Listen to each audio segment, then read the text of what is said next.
President Trump took to Truth Social last night to announce his plans to rebuild and reopen the infamous Alcatraz Island prison. It's true. Writing in his post that he is directing several federal agencies, including the Bureau of Prisons and the Justice Department, to reopen Alcatraz so it can house, quote, America's most ruthless and violent offenders.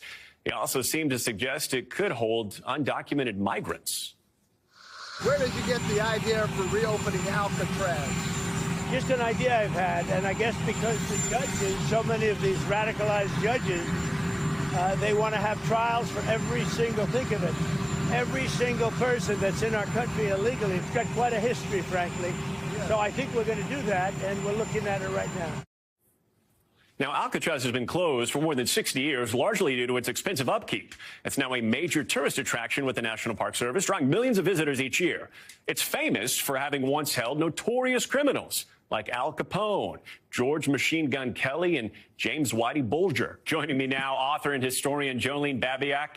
Jolene, thanks so much for being here with us. You're the author of several books on the history of Alcatraz, including Breaking the Rock, and I consider you an incredible expert source as you spent some of your childhood living on the island where your father worked for years. Incredible story there. Can you tell us more about your experience actually living on Alcatraz? It was a wonderful experience, as hard as that is to believe. There were about 60 families living on the island, about 75 children. We were 1.25 miles from San Francisco, so we hopped on a boat every day and went to school in the city. So, you know, it was a low-crime neighborhood. Big surprise.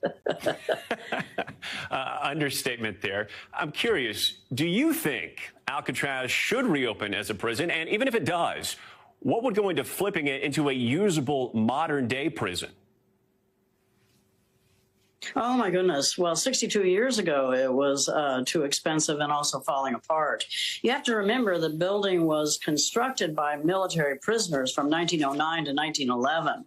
They weren't the most professional construction workers around, and so the building was always somewhat compromised. By the time the Bureau of Prisons came in 1934, it was already an old institution, and certainly when it closed 29 years later, it was in essence falling apart. And now it's 62 years after that, and it's still in very bad repair.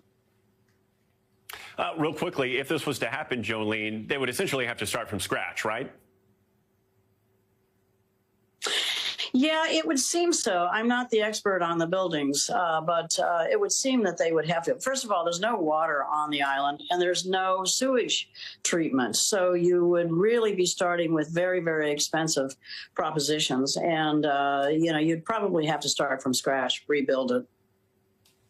Of course, we can't talk about Alcatraz without mentioning the attempted escapes. Many tried, none definitively succeeded.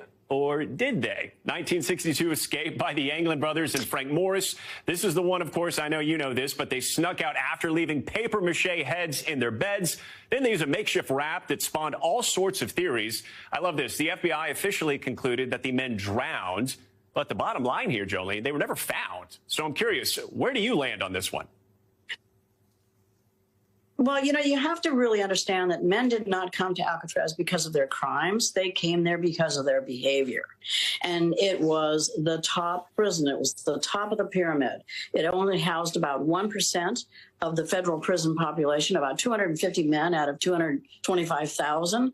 So you're talking about the worst behaved prisoners in the system. Sadly,